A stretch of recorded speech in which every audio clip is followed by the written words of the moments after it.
this thing over with. You see the hatred he's got for Putin. It's very tough for me to make a deal with that kind of hate. He's got tremendous hatred. And I understand that, but I can tell you the other side isn't exactly in love with, you know, him either. So it's not a question of alignment. I'm aligned with the world. I want to get the thing set. I'm aligned with Europe. I want to see if we can get this thing done. You want me to be tough? I could be tougher than any human being you've ever seen. I'd be so tough.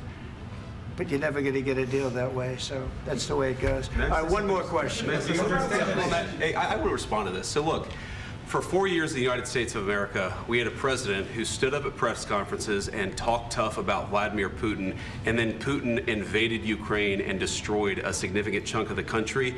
The path to peace and the path to prosperity is maybe engaging in diplomacy. We tried the pathway of Joe Biden of thumping our chest and pretending that the President of the United States' words mattered more than the President of the United States' actions. What makes America a good country is America engaging in diplomacy. That's what President Trump is doing. Can I ask you? Sure. Yeah? Yeah. Okay. So he occupied our parts, big parts of Ukraine, part of East and Crimea. So he occupied it on 2014. So during a lot of years, so I'm not speaking about just Biden, but those time was Obama, then President Obama, then President Trump, then President Biden, now President Trump, and God bless, now President Trump will stop him. But during 2014, nobody stopped him. He just occupied and took. He killed people. You know what the contact line? 2015. 2014 2014. and 2014. 2014. Yeah. So I was not here. Yeah, but that's exactly right. Yes, but during 2014 till 2022, yeah, the situation the same. The people have been dying on the contact line. Nobody stopped him.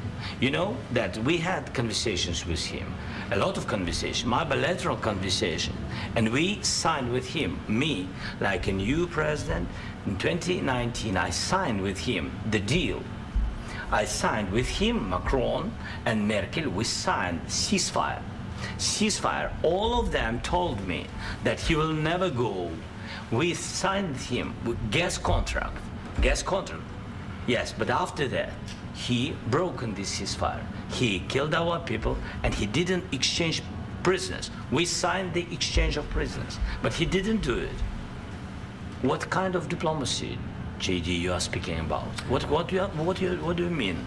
I'm talking about the kind of diplomacy that's going to end the destruction of your country. Yes, but if you Mr. President, with respect, I think it's disrespectful for you to come into the Oval Office and try to litigate this in front of the American media. Right now, you guys are going around and forcing conscripts to the front lines because you have manpower problems. You should be thanking the President for trying to bring an end to this conflict. Have you ever been to Ukraine that you say what problems we have?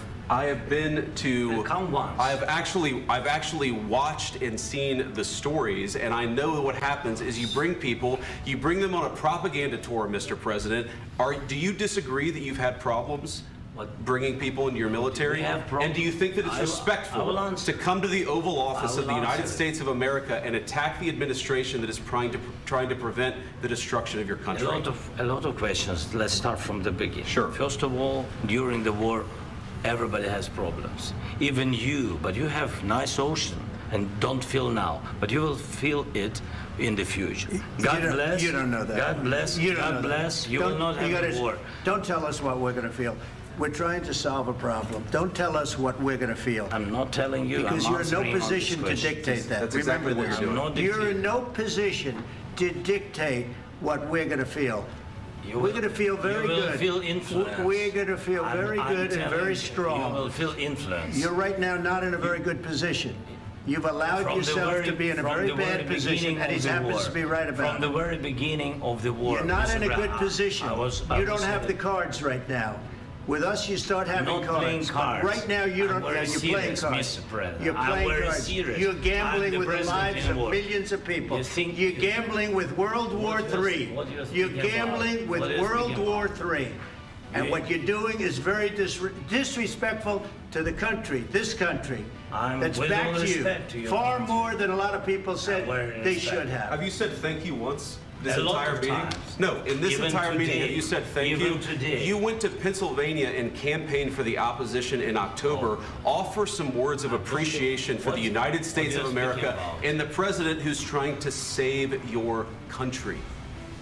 Please, you think that if you will speak very loudly about the war, you He's can... not speaking loudly. He's not He- speaking loudly. Your country's Can I- in big can I- trouble. can I Wait a answer? minute. No, Can you've I done a lot answer? of talking. Your country is in big trouble. I know. You're not winning. I know. You're not winning this. You have a damn We- good chance of we are coming out staying, okay because of Mr. us. President, we are staying in our country, staying strong from the very beginning of the war. We've been alone, and we are thankful. I said thanks You haven't in been this alone. cabinet. You and haven't not been only alone. in this We cabinet. gave you, through I this said stupid thank- president, $350 billion. You voted we gave for you your military president. equipment, You and you voted men for are your brave, president. but they had to use our military. What about if, West if you didn't have You our invited military me- equipment, you invited if me you to didn't speak. have our military equipment, this war would have been over in 2 weeks. In 3 okay? days, I heard it from Putin. In 3 days, this is something Maybe new. less. In 2 weeks, of course, It's yes. going to be a very hard thing to do business like this. I Again, tell you. just say thank you. I said a lot of accept times that thank there, you accept to that- American people. Accept that there are disagreements, and let's go litigate those disagreements rather than trying to fight it out in the American media when you're wrong. We know that you're wrong. But you see, I think it's good for the American people to see what's going on. I understand, sir. I think it's I very understand. important. That's why I kept this going so long. You have to be thankful. You don't have the I'm cards. thankful. You're buried there. Your people are dying. tell you You're again, running low I know. on soldiers. Don't- Listen, don't, please, you're running Mr. low on President. soldiers. It would be a damn good thing. Mr. And then President. then you tell us, I don't want a ceasefire. I don't want a ceasefire. I want to go and I want this. Look, if you could get a ceasefire right now, I tell you, you take it so the bullets stop flying and your men stop getting killed. Of course, we want to stop the war. But you're I saying said- you don't want a ceasefire. But I said to you, I want a ceasefire. with guarantees. Because you'll get a ceasefire faster than an agreement. Ask our people about ceasefire, what they think. That wasn't doesn't with matter me. for you what- that what wasn't this with me. means. It That was wasn't with with you. a guy named Biden who was not a smart person. But this That is was your, with, this that was is with your Obama. president. It was your president. Excuse me. That was with Obama, who gave you sheets, and I gave you javelins. Yes. I gave you the javelins to take out all those tanks. Obama gave you sheets. In fact, the statement is Obama gave sheets and Trump gave javelins. You got to be more thankful, because let me tell you, you don't have the cards. With us, you have the cards. But without us, you don't have any cards. One more question to Mr. Vice President. I'm sorry. It's going to be a tough deal to make, Um, because the attitudes have to change. what if Russia breaks ceasefire? What if Russia